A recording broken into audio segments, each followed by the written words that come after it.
All information contained in this podcast is general in nature and does not consider your individual circumstances. You should consider the appropriateness of this information with regards to your individual objectives, financial situation, and needs.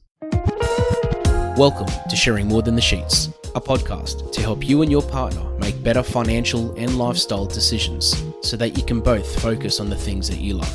I'm your host, Michael Khouri, financial planner, green thumb, husband, and just dad.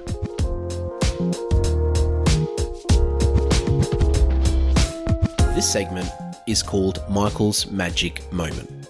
It's my opportunity to play a little snippet from one of our previous episodes which resonated with our listeners, that I received feedback from, or I felt really had an impact on some people's lives. Hope you enjoy.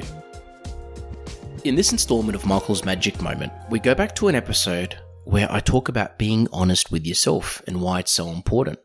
Now, what triggered this for me is, as an advisor at the time and it happens all the time, of course, but at the time I recorded the episode, I was talking to a client and we were going through their situation, and we essentially worked out that he actually worked out himself that he needs to start being honest with himself and just admitting that he's just not good at managing things himself and he needs someone to help him. And it just made me think about the topic of being honest with yourself and why it's so important.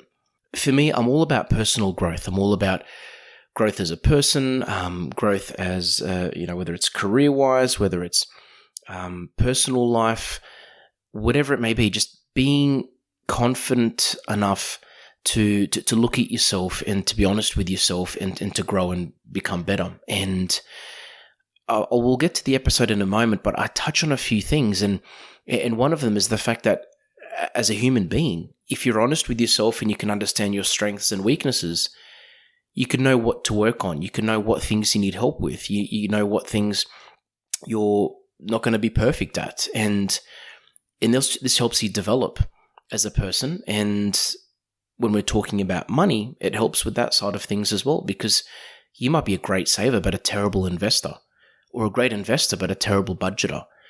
So when you know what you're not good at, you can A, work on those things, and B, seek advice to talk to someone to help you with those things as well. So being honest with yourself, I can talk about this all day, but we'll go straight to the episode, and I hope you get something out of it. And you know what? Listen to this snippet. I have a feeling you'll probably want to listen to the whole episode, and please keep sending through messages of feedback and ideas for podcast topics, as I'm loving every single week I'm doing this, and I want to be able to broaden out our topics as much as possible, because your feedback really has helped over the last couple of years. Now, when we talk to people about their financial situation, very rarely is it just about the money.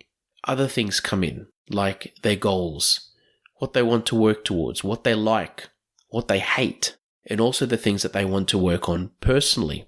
Now, the biggest obstacle that I see that people normally really struggle to overcome is that of understanding what their weaknesses are. So, for example, I, as a person, understand that my weakness and something that I'm just really not good at is cooking, doing things in the kitchen. I can make the most amazing toasties. I can cook eggs to perfection, but that's literally about it. It has nothing to do with being male. I know plenty of men which are amazing chefs. Me, I'm just really bad at it. I'm not sure if it's not having enough patience. There's got to be something to it.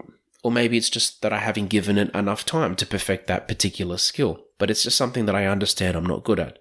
To some people, things like mowing the lawn or doing things around the house is their weakness. And some people understand these things and know that if they do things themselves, they're going to make mistakes and stuff things up.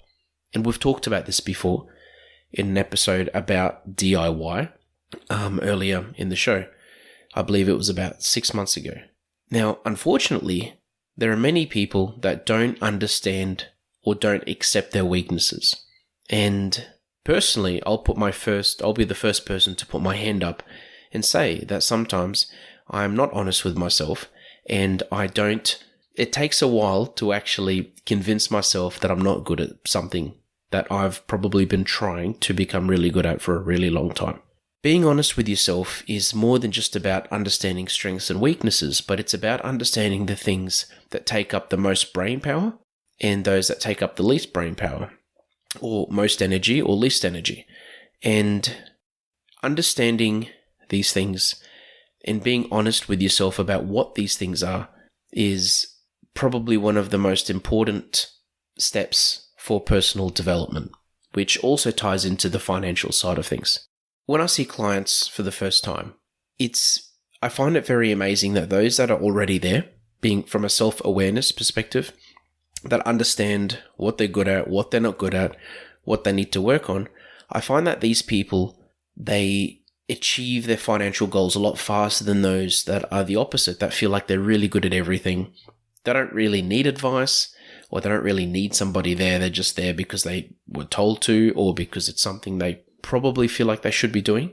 I feel like those that actually understand what they're not good at achieve their goals faster because they actually know what to work on, and they know where to focus their energy and where they should be not focusing their energy and maybe outsourcing that particular thing. For example, investing money, having somebody look at your insurances, or putting together a strategy, for example, when you've been trying to do it for years and it's just literally not working. The first step that I feel one needs to do is they need to prepare what they're actually assessing, to be in a position and to have the right mindset to understand, okay, I'm going to be open and honest with myself as much as possible, to be prepared to look at myself in the mirror, essentially. The second thing from there is to identify the areas that are going to be self-evaluated. So, for example, you don't need to sit there and look at every single part of your life and think, okay, I'm going to look at my love life, I'm going to look at money, I'm going to look at my health, I'm going to look at my friends, I'm going to look at my house, I'm going to look at all these different things, my pets, my next door neighbor. It's important to understand the areas that you want to focus on. So, for example, if we're talking money, to look at that particular area initially. So that might be where money goes.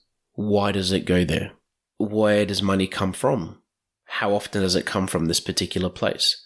Why are things being done the way they're being done? And it's really important to be courageous and to actually feel comfortable and brutal with yourself in a way, to just look at things as they are. Something that really helps with this is to set some time aside for yourself, in all honesty, and to essentially feel like you're talking to somebody about your life. Because sometimes, even personally, when I have an issue, sometimes literally just explaining it to someone gives me the answer. And I don't know how to explain it, but it's essentially you're taking away your own biases, or the things that you probably don't want to think about that just stay at the back of your mind. When you speak them out loud, or when you focus on the situation as best as possible, sometimes things arise which never have before. Because when you sit there and assess yourself and maybe write things down, for example, you're putting it on paper, you're putting it in front of you. And the main thing is to be as specific as possible. For example, if we're talking money, one thing might be not having enough money to pay for food on a Saturday. Another one could be always being late to pay bills, always owing friends money, living pay to pay. Money is growing, savings is growing, but not enough. Things like that. Essentially, the things that need to be worked on, the problems, and from there, when you look at these particular issues, you can then look at why they're happening. And on the flip side, it's important to write down the things that you do really well. For example, that could be saving money, finding bargains, looking at deals, evaluating different options before making a decision. All these things to actually understand what you're really good at. And it's really interesting when you look at things like this on a pen and paper, or when you, as I said, say them out loud. In a way, you're giving yourself advice. From there, you'll be able to actually look at the areas that need improvement, the areas that need to be focused on. And for example, if it's money related, and if it's constantly spending money, to work out, okay, what is the solution? What would I be telling a friend of mine if they had the same problem? Or what would I be telling my partner or my family member, and essentially taking your own advice and being honest with yourself as to what needs to happen. It's interesting how all of us, and I'm probably the first person to put my hand up and admit this, it's really interesting how it's very easy for us to give other people advice, but when it comes to giving ourselves advice, it very rarely happens. It's like that person that tells others that they really need to exercise, but he or she hasn't exercised in about 6 months. And when you identify these things that need to be done, the opportunities start to arise. Thanks for joining us on Sharing More Than the Sheets. Please make sure you subscribe to be updated with future episode releases, and feel free to share this episode with any friends or family that you think it might benefit. Please visit us at sharingmorethanthesheets.com.au to submit questions or requests for future podcast topics. These podcasts have been brought to you by Better Financial Planning Australia. To book a 15-minute phone chat, visit betterfinancialplanning.com.au.